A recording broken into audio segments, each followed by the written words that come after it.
What is going on, everybody? Welcome back to the Flagrant Talk Sports Podcast. Let's go. It's the duo here, Zay and Mo, Mm-hmm. ready to give y'all another banger today on this Come on. fine, beautiful Thursday afternoon. Mm-hmm. The NBA trade deadline has passed. Yes. It's officially closed. Mm-hmm. And we got a little recap for y'all. Gonna give y'all some winners, some losers, some teams that might need to look out for, some teams that kind of define their season today by not doing anything. And I'm excited to jump on into it. Zay, what you got for the people? Yeah. Happy trade deadline day to all of those basketball nerds out there. This is like one of my favorite days in all of sports. Normally lots of big moves, big swings, all the rumors that build up over the months of the season. Are they true? Are they not? And we got them officially. And going straight into the recap right out the gate. If you were hoping for superstar trades, if you're hoping for big, sexy moves that people are going to be debating, if you're a mainstream basketball fan who doesn't really know the ins and outs of the league, you might be looking at the list of players going, all right, like I heard DeJounte Murray might be moved. I heard D'Lo. I heard maybe Trae Young. I've heard, man, LeBron was rumored for like he killed it in like 24 hours, but it was like, whoa, what's going on? Mm-hmm. And this trade deadline was relatively quiet. You got some good moves. It was low key. Some good players moved, but there wasn't even that one like, oh my God, DeJounte Murray, like going to this contender. Yeah, nothing. There was, So if you were looking for those big moves, you might be disappointed. However, there are still some moves that I think really set up the league in a very interesting way this season and for seasons to come. Role players and bench players still matter, man. They still are very important. So no superstars, no guys on the come up, but some solid moves from some solid guys. So absolutely. Some contenders got better. Some teams made some moves. I think, because we're going to go over our winners and losers. To me, a lot of the losers were guys who did nothing. Yeah. There's one team that I've been waiting to unload on because their organization deserves way more hate than they have received. But for the most part, it's contenders trying to clean up on the margins. How can they get a guy who could be a playoff piece, things like that. And there were some pretty solid moves. 100%. Yeah. Well, you wanna jump into our winners? Let's do it, baby. Let's do it, man. Who do you got as your first winner? I got a couple, but so right out the gates, the number one winner, the team that is dangerous, they're ready to go, and if you couple in their move from like a month ago, this is an A++++. This is as good of a team as you could be. The New York Knicks. They added OG Anunoby a month ago. Bojan Bogdanovic, a 20-point scorer who can really fill it up. And Alec Burks, who is a really, really good vet who can, do a lot of things. He can space the floor. He's a good slasher. He's a good defender. Everything you need in like a playoff guy off the bench, Alec Burks has got it for you. 100%. The only real notable piece they gave up, because they traded Malachi Flynn, who was getting DNPs, Archie I totally messed his name up, but y'all know who it is. The Arcidiacono. Yep. Thank you so much. Yep. Who was also getting DNPs. Quentin Grimes to the Pistons is the only piece where I'm like, okay, if you're the Pistons, I really like that trade. You made a move. Quentin Grimes is a really good defender. I think can be an elite perimeter defender. So I like Quentin Grimes a lot. And then only had to give up second round picks. No first round picks. So the Knicks keep all of their draft capital in the OG trade in the Bojan and Burks trade. My hot take, and we'll see how we're feeling come playoff time. My hot take: the New York Knicks are the second best team in the Eastern Conference right now. Ooh. I don't want to mess with them at all. You do not want to play those boys right now. Wow. Yeah. Wow. I'm in. And I felt real strong about them prior to today. Wow. But when that Bogdanovich and Burks trade went through, and I'm like, because initially it was Quentin Grimes has been traded in a deal for Alec Burks. And I'm like, I don't love that. Yeah. And then Woj goes, Bogdanovich is in it. I go, oh snap. That's pretty big part. First. That's a pretty big part of it. Yeah. Super. So you have all of your draft capital. Hey, in the offseason, you make it to the semis, you make it to the conference. Hell, you make it to the finals, and you go, we want to buy more. We want to get Donovan Mitchell. We want to get one of those guys.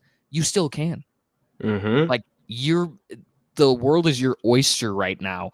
If you're the Knicks, and man, those boys are scary. So biggest winner, undoubtedly, to me, is the Knicks. I would agree. I wish Evan Fournier a better first game on his new team than what he did with the Boston Celtics. I'll never forget that. Yeah. If he gets minutes, he should probably on Detroit a little veteran guy. But I would agree. I'd definitely say the Knicks are the top winner at the trade deadline. Another team that, I don't think they're going to contend this year. Mm-hmm. They finally started to build a little path, little building their team back together. They were in the middle of the pack before we talked about finding a direction. Yeah. I like what the Toronto Raptors did. Totally. Gave up a first, which was a little suspect. Mm-hmm. But Kelly Olynyk bringing him back to Canada. Yeah. Gets to go back home. Him and RJ, Canadian boys back home. Mm-hmm. OG Abaji, I've always loved him out of Kansas. Very solid. I think he can still be a very solid role player in the league. So he's young in the league. He's a little bit older, like 24, I think, but still got a lot of time to develop. Totally. Main thing I like, bro, gave up Schroeder, gave up Thad Young, which I love Thad Young, still a vet, still kicking. Totally. So cool. Spencer Dinwiddie, man. I love the Dinwiddie pickup. I can't lie. He hasn't been the same Spencer Dinwiddie as we've seen a couple seasons ago. Mm-hmm. But I like they got a good solid squad up in the 6. So I think it's interesting too. So I think Dinwiddie, my guess is he gets bought out. Would be my guess. I do think so. I just don't know how he fits in Toronto long term. And I do think I love Kelly Olynyk. I was kind of disappointed he didn't go to a contender. Yeah. Because like all the rumors were like the Celtics, and they picked up Xavier Tillman. Once that move was made, it's like, all right, that's out the window. You would assume the Sixers didn't make a move. The Warriors were in the mix. And it just didn't materialize. So I think he'll be a good player with the Raptors. I do just think it's kind of interesting to give up a first rounder. Like, the first is a little suspect. Yeah, but two quality guys, and Dinwiddie, we'll see what happens with him. Yeah. I think the big thing is like if he doesn't play a game with them and he gets bought out, they save a ton of money. Yeah. So I think that could be the only thing. But yeah, it's definitely, I'd say, one of the more surprising trades. Yeah. Because it's like, oh, I didn't think Olynyk would go there, but Team Canada, baby. They're locked in. They're bringing the boys home. Yeah. Yes. Yeah. They're doing it. Mm-hmm. As I like that pick because that's one that I didn't even really give a ton of thought to. Yeah. One of the ones I have is interesting because I have them as a winner for right now, but long term, we'll have to see. I have the Dallas Mavericks. Okay. Added Daniel Gafford. I'm not kidding you. This is the first time I think the Mavs have had like a real center, not like Derek Lively as well, but like a real center rotation that can be good for 48 minutes. You have Daniel Gafford and Derek Lively as your bigs. Yeah. And you added PJ Washington as well. Two really solid pickups where, like, if they weren't going to be able to get a Dorian Finney-Smith or something like that, PJ is awesome. Yeah. For that team if they weren't going to get Dorian back. Gafford and PJ both really work in that pick and roll, pick and pop that Luka loves. Kyrie as well. So Throw I a like couple those lobs up. Yes, yeah. And you've got them Lively. You got off Grant's contract, which is good because he's really struggled this year. Unfortunately, yeah, and has been open about it. Like he knows, which I can appreciate a player being like, yeah, I'm playing poorly. So I like it for now. However, they did give up some future draft capital, and I don't love that because you don't know where you're gonna be in 2027, in 2029. Who knows? Luka might not be on the squad. Exactly. Kyrie at that point is probably not Kyrie that we know today. Luka, who knows? As you said, but I do have to commend the Mavs for saying, "Hey, we want to win one. We got to show Luka we want to surround him with the tools to win one. So we're gonna go out and take some risky moves." And that's what they did. But the Mavs are definitely one I could see people saying, "Slow your roll. You now have no draft capital to trade." So 100%. Yeah, but I've got him as a winner. All right. What do you got? My second team, I'm liking what they did. At first, I was like, whoa, what are we doing? But they brought it back. It's the Indiana Pacers. Gave up Buddy Hield. Yeah. Got some picks back. Got Marcus Morris, Court Maz back, who they bought out already, and they're considering buying out Morris as well. Yeah. But at first I was like, I don't know if I like that. Get a little draft capital, but then picked up Dougie McDermott from the Spurs. Replaced the shooting. Obviously, I'd say Buddy Hield's a better shooter, but they got it back. And then they also picked up Corey Joseph from the Warriors for a second-round pick.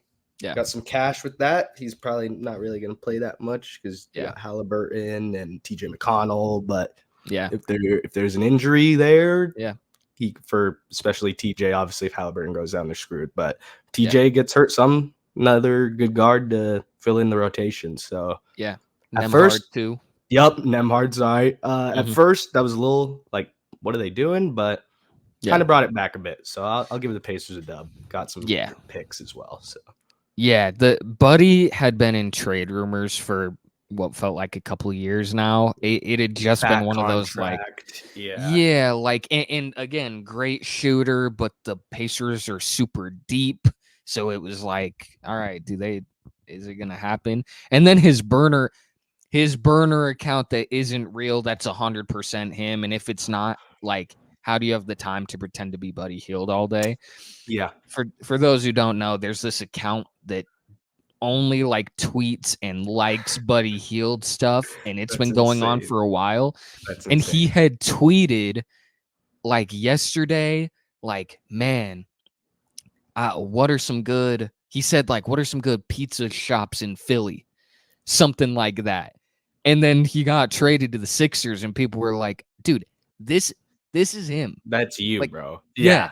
It was funny too, because there was a tweet who it was at him, and they were like, hey, why didn't you reply during this time? And it was the time of a Pacers game, and he's like, sorry, I was at work.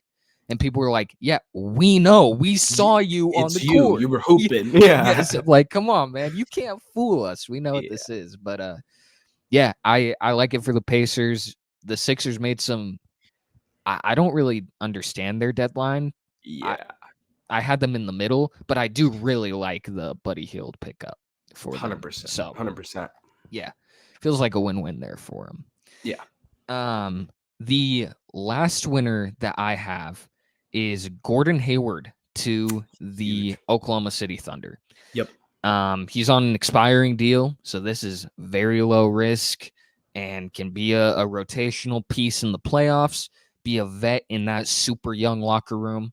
And I think the biggest thing is like they gave up Trey Mann, which is good for Mann because I think he's a really solid guard, but he was getting DNPs. He wasn't playing. And so now he gets to carve out his role in Charlotte, see kind of what he can do.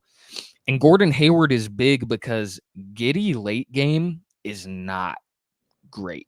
And the Thunder, you know, if you want to critique them in the biggest way, it is the Giddey late game minutes where teams will really try and like pick them off. They'll just try, come guard me. We're going to work you. Hey, you can't shoot the ball. We're going to leave you wide open and double Shea.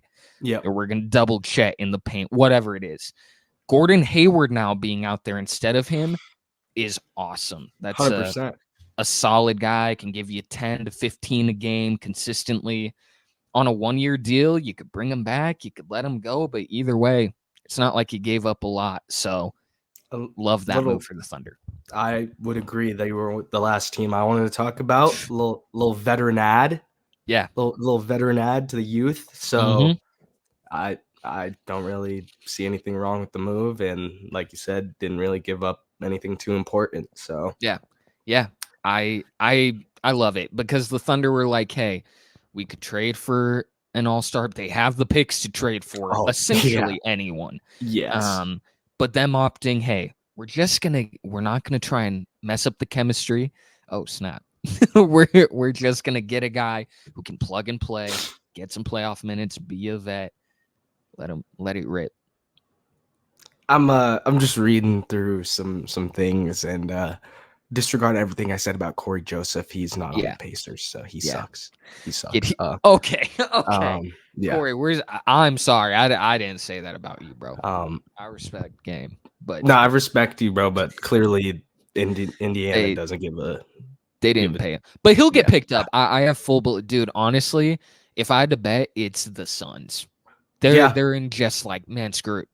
Come on, we'll take you. Yeah, we'll pick up anyone. Yep. Those are our winners. The only team I have in the middle kind of ties into a loser, ironically enough, but it's the Milwaukee Bucks, where I don't have them as a winner or a loser. Yeah. They picked up Pat Bev. They gave up Cameron Payne in a second. Listen, they need defense. I love horribly. I love Pat Bev. I do too. The only reason I don't have this as a winner is Pat Bev and Dame, if you follow it, not good. That relationship is not good. Really? They have made plenty of comments. Now there's all these old tweets in 2021 where Dame is like, shut the fuck up, all this stuff to Bev. There's this audio of them on the court where they're talking to each other, as Pat Bev does. Oh, yeah. So Beverly instantly on his podcast said he was getting traded and then said, I got to get on the phone with Dame. He's like, and he's so laughing crazy about it. Yeah. He's like, I got some things we got to work out. And I think it's good to have a guy like that. The Bucks really need it, but there is a risk to adding a guy like that if Dame is like, bro, I don't like you. Yeah. Like, I don't want to be your teammate. I don't want to play with this guy. Yeah. We're like, undoubtedly, Pat Bev is an upgrade over Cameron Payne. Yeah. But the locker room is a like question mark. We'll have to see. And the Bucks have not looked good with Doc. So yeah, dude, it's been a little suspect, man. Obviously, it takes a little while to get the wheels turning sometimes, but this is why we could do a whole separate video on this. But yeah. So we'll keep it. That's just a team I wanted to like. I don't know how to feel about him. Yeah. Like, I like Pat Bev is an upgrade. They need that dog. Yeah. And they get one. Him and Bobby Portis. Yes. That's a fire. I love it. Like, yeah. Yes. Those are two guys who are going to go out there and say, like, nothing free. Something about the Bucks real quick. Yeah. So, you're going to give up Robin Lopez Brooks' brother. But Thanasis can have a spot still. That's all I got. If I'm Brook Lopez, I'm not playing another minute this season. It would. When I saw Robin get traded, I didn't have the Thanasis thought, but that's insane. Funny. That's insane. But it is kind of crazy to be like, dude, you traded him for what? They got like a second back, right? On the CBS Sports website, it says NA. Yeah, I don't think, because I saw that he got moved. I don't know if I'm assuming it's a second. We'll just say that. Second. We'll just say that. Yeah. It can't be more than that. No disrespect, but like, sorry. That is what it is. Yeah. If I'm Brooke, I would be like, is messing up the chemistry worth that? Yeah.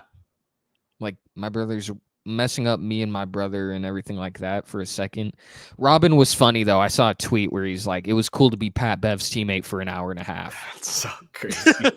That's so crazy. But... And then, like, tweeted at him, which was cool. Like, that's he's a vet. He's been around. He knows. But 100%. He's kind of these are why I got the Knicks at 2. People might look at me crazy. They might, but if I'm the Celtics, the number one threat to me, besides the Heat, of course, is the Knicks. Yeah. So I really do believe that. But only time will tell. Yeah, man. Let's get to the losers. Couple losers, man. What do you got? I want you to start it off because I know what team you're going to talk about. So the Chicago Bulls. There we go. Yep. I am. Oh my goodness. Oh my goodness. What? Normally I'm not like this. I don't like to dig into teams, organizations, players. So what I'm saying has nothing to do with DeMar DeRozan as a player. Nothing to do with Alex Caruso. Nothing to do with Vooch. Nothing to do with any of those guys. This is explicitly management. What the hell are you doing? What are you doing? There is no worse spot in sports. And I say it, I feel like every podcast. There's no worse spot than being a team that's in the 12 to 20 range of their league. Hockey, baseball, football, basketball, doesn't matter. Any sport. Anything you like. When you are middling, man, well, we can't get a top 10 draft guy, top 5, but we could keep picking at 12. And these morons had the gall to say, we're actually thinking of buying at the deadline instead, and they're going to extend DeMar. So here's what you do now with DeMar. You either overpay him again until he's 37? Mm-hmm. You either do that or you let him walk, which means you not trading him at the deadline leaves you with 0. Nothing in return. You have Alex Caruso, who undoubtedly gets you a first-round pick. Zero doubt. There's 0 doubt. So he had 2 years left on a super cheap deal. No first-rounder. A team next year is going to go, I'm paying for a year of him, and then he's going to get paid. I don't know if I want to pay him. Like, our window is 2 years. Mm-hmm. Now, who knows what you do with Caruso? Like, I truly... They haven't made a trade for a player since 2021, August of 2021. It is some of the worst management I've ever seen in sports, and if I'm a Bulls fan, I feel like you winning all those chips with MJ has now led you to suffering. Yeah. This is embarrassing. So the Bulls are the biggest loser. No one else is close. Well, kind of sounds similar to a football team I know very well. But anyway. Yeah. You've got to do something. It's just, you have to do something. Sell, buy, sitting back doing nothing. No, because now what? They said, we think with this team we can do better. Maybe you can. Kobe White is balling. Like, I need to make it clear. Kobe White is on fire. Alex Yeah. Caruso, one of the best defenders in all of ball. He is Clamps. a great player. DeMar DeRozan as a vet. I loved him potentially with a team like the Thunder. He's on an expiring deal. Maybe they would have gone, hey, we'll give you a protected first or something for him instead of Hayward. Yeah. Nothing. I don't understand what you're doing. And I get not trading Levine because it looks like he didn't have a market and then he got hurt. But it's a joke. It's a joke. So the Bulls are number one. 100%. Second team that I would like to bring up that didn't do jack. The Los Angeles Lakers. Yep. LeBron, I'm sorry, man. If you hear this, if this is getting to you, if Bronny shows you this. Yeah. Maybe good luck next year, man. I don't know if y'all are making the play-in. Not even kidding. Like, not even kidding. It has just been, he said it perfectly the week ago, 2 weeks ago. We can beat anyone in the league on any given night, and we can lose to anyone in the league on any given night. Yep. The inconsistency from a team that is supposed to be this good is just, it can't happen. And sitting back and not doing anything again. Yeah. You guys are, it normally doesn't just flip on like a light switch. So you normally got to do something, got to switch something up, but they didn't do that. And again, DeJounte Murray, Zach LaVine, those guys were in talks, but just couldn't pull the trigger. Obviously, we're sitting behind looking at everything from the fans' view. We don't know what happened behind the closed doors, but totally gotta do something. Yeah. So I real quick to the Bulls, they didn't trade Drummond either, so that's a total miss. But I had on here, hilariously enough, LeBron. I didn't even have the Lakers because from a Lakers standpoint, they didn't want to trade their 2029 unprotected first. I get it. You're going to be bad in 2029. Just by all accounts, who knows what happens? Maybe you'll land the next LeBron in a draft. Who knows? It's years away. But like, I do understand not wanting to part with it, especially because, like, realistically to you, if they trade that pick to the Hawks for DeJounte Murray, can they win a title? Realistically, are they the best team in ball? No. So, like, I feel the same. Yeah. As you. So I understand that. Levine, if he's healthy, that doesn't take him over. Yeah. Like, I understand as an organization being like, hey, we're not going to do that. You have some more cap flexibility. D'Lo is hooping. So the loser to me is LeBron because, dude, he's 39. Yeah. Like, with this team, I can't in, like, any realm see them winning a chip. I can't. Yeah. Unless something just drastically changes. Yeah. It's probably wraps. And they hit that switch last year going into the playoffs where they were on a tear. It doesn't happen. And you saw what happened with Denver when they did run into them in the playoffs, where it's like, that's cute. Here's a complete team. Outclassed. Yeah. Yeah. Here's a complete team. They can't beat them. I don't think they can beat the Thunder. I don't know if they can beat Minnesota. They can't beat the Clippers. And this is just out west naming a couple teams. And then you go out east, they can't beat the Celtics. I don't think they can beat the Knicks. I really don't. I don't know if they can beat the Bucks. I'd probably go Bucks. So it's like, yeah, I would agree with you. And Mo, something I found out today, and I'm excited to share this. Yeah. There's a new rule going into next season where if you were above a certain apron in the cap, you can't combine player contracts to get a guy. So, for example, D'Lo has a player option for the Lakers of $20 million next year, somewhere in that ballpark. Yeah. If a team like the Pistons, they're just the first team I thought of. If they go, hey, we got this dude who's making $14 million and this dude making $6 million, we'll trade them together, it equals 20. Can't do it. It has to be player for player of equal money. Wow. So if you don't have another guy who's 20 mil, the Lakers can't trade. So like the Dame deal wouldn't have happened. The Drew Holiday deal wouldn't have happened. That's crazy. It's essentially all these owners couldn't manage money correctly. They were doing some extracurricular stuff, and Adam Silver came in and he's babysitting. And Interesting. He's like, here's a hard cap, guys. So all those top spending teams can't do it next year. I guess making it a little bit more even, but I don't know if I like that. It's different. They may as well. I'm not kidding. They may as well call it the Kevin Durant rule. Yeah. Because it's like, hey, listen, you got to draft, because teams that draft their stars, it's easier to pay. It's easier to make way. So like the Celtics with JB and JT are a good example of that.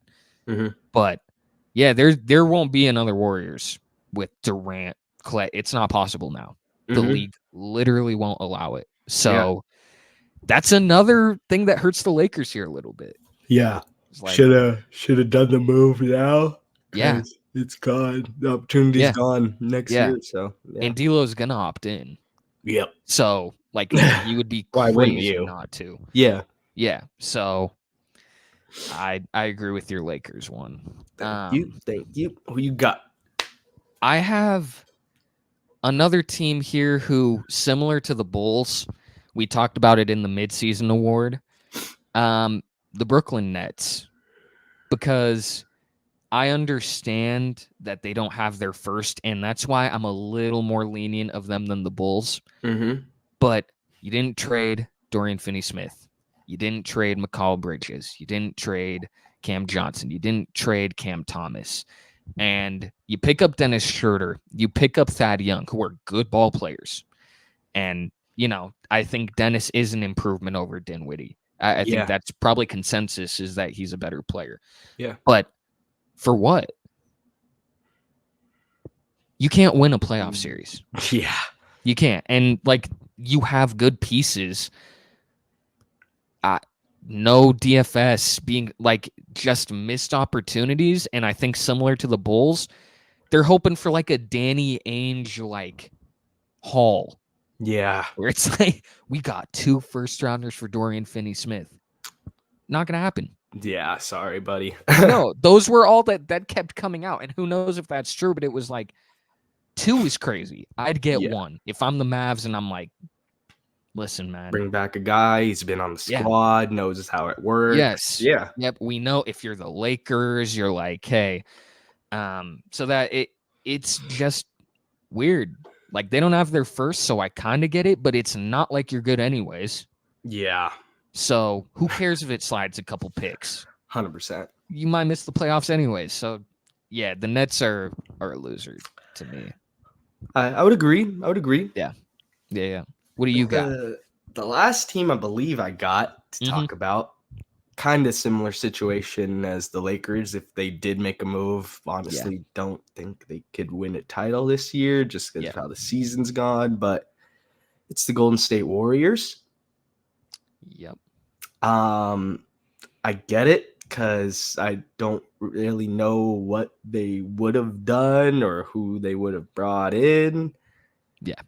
It's just kind of toast, man. They're just kind of losers of the season. We talked about it as them being one of the most disappointing teams at the midway point. We're a little past that, and still kind of more the same. Steph dropping 60 and they're losing. Dude. Like, it's bad. It's really bad. It's super bad. Yeah, I totally agree with the Warriors. No McLovin. No McLovin. No, dude, it's bad. It's a lost year. It's similar. Yeah. You nailed it with the Lakers thing, where it's like, it's the same thing with Curry as LeBron, where it's like, all right, I guess here's another year of him playing real top 10 basketball, top 10 player in the league. For what? Warriors should have traded for LeBron, or Lakers should have traded for Steph. Dude, oh my goodness, that would have been insane, ridiculous. But yeah, I think like I understand the Warriors. they're in a tough spot because trading Clay or Draymond, realistically, what can you get back? Yeah, Like, especially right now. yeah, Clay is going to be a free agent too. So if I'm a team, I'm like, I'll wait. I don't want to give anything up anyways. And it seems like his time is done unless he takes a pay cut. Draymond is Draymond, and his extracurricular stuff has been a serious problem. And then Wiggins, dude, like he's really bad this year, and it's in a shocking way. So I get it, and then I'm not trading Kuminga unless it's for like a McCall Bridges or like a star who I know, a Lauri Markkanen, someone who can really come in and help. Yeah. And even then, I don't think that gets it done. 100%. So they're in a tough spot. They'll have some cap space, try and surround Curry with a team, but it seems like it's probably it for this Warriors dynasty. The window is shut, if not shutting. It's final. Yeah, and they've got time. Who knows? Who knows who they can sign or trade for in the offseason? But with this team, no. Yeah, it's hot for the season. Yeah, no. So those are the winners and losers. I don't have any other big ones. It wasn't like a big deadline. So yeah, it was a very low key. Yeah. Good solid roll, guys, like we said, but nothing to knock your socks off. No, I really, the only ones I'll really go hard for is the Knicks as a winner and the Bulls as a loser. Those are the two where it's like, those I feel strong. The rest, it's like, get it. Yeah, I get it most of the time. 100%. Now the Nets, if the Nets do this next season, then when they have their first, I promise you, as a preemptive one for that video in a year from now, they will be my biggest loser unless the Bulls do it again, which wouldn't surprise you. Yeah. So, I mean, it may be the same group of losers next year, but 100%. Yeah, that's what we got. It's the video. That's the vid. Let us know your winners, your losers, your team. If your team made any moves, if you like them, if you don't like them. If you're excited for the offseason and you're hoping your big moves are then instead. But let us know in the comments, and we know what time it is.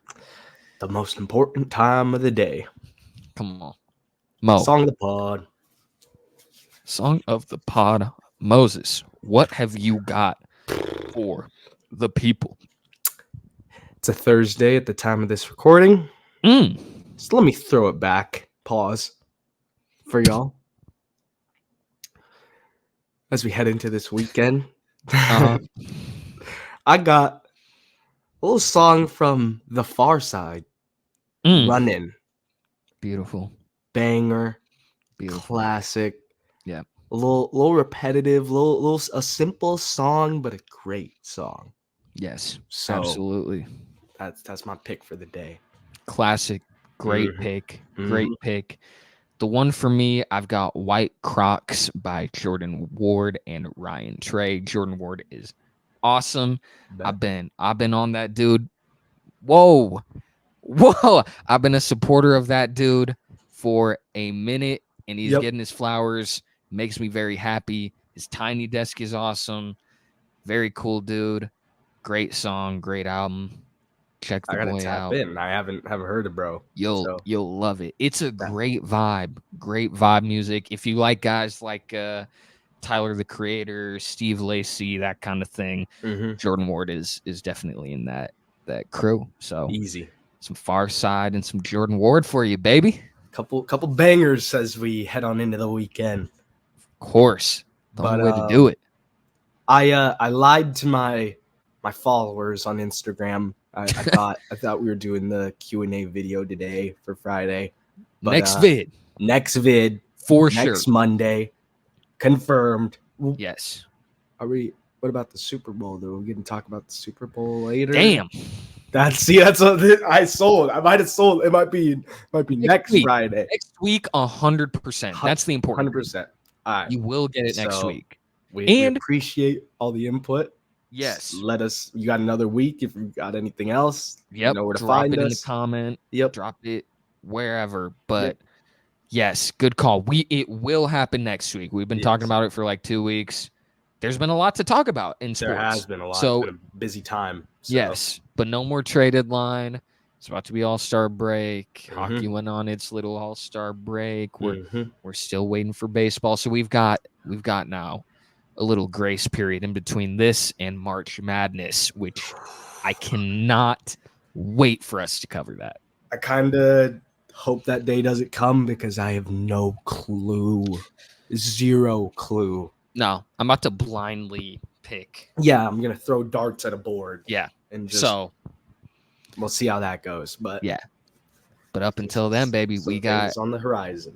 I know we got a lot of good ball stuff to talk about. Then it'll be playoffs before we know it. It's baseball will be starting, which I've been fiending for. I've been fiending for some baseball. Normally I would be, but my team and management we're rolling over and calling it quits. But at least Netflix is going to document all of it, so that'll be exciting. It's going to be real fun to cover a last place team in the AL East. And but anyway, it's like when Hard Knocks picked the Cardinals. Yeah. And it was like I like Hard Knocks, so that's fine. Yeah. And it's not like I dislike the Cardinals. It's just way more interesting when it's a good team. Definitely should have been like an Orioles, a young squad, a Yankees, a Dodgers with Shohei. Yeah, like go Red Sox. Go Red Sox, baby. And Mariners fandom. Hey, at least oh my goodness, we've been doing things. So you guys doing stuff. So hey, more than the Bulls ever could do, apparently. Dude, when I read that, I'm like, that's insane. I seriously couldn't remember. I'm like, when was the last time they got a guy via trade? That is unacceptable, man. Yeah, in any nasty sport. work. That's nasty work. Nasty work. Unless you're successful. I get it if your team is successful and you're cooking, you got a dynasty, you got the pieces, but when you're mid struggling and you haven't made a move in that long, what are we doing? Like it's a mess over there. I will forever stand with Bulls fandom because I feel horrific for what they have to go through every year. It's tough. It is tough. But that's the Bulls for you. All right. That's what we got. That's the vid. A little late time rant, but got a lot of all to say there's a lot of awesome sports stuff coming up. An awesome Q&A vid. We're excited to film it. Excited to answer your questions. And thank you for tuning in. 100%. We appreciate it. We love y'all. And we will see you next Monday. Later, everyone. Later, everybody.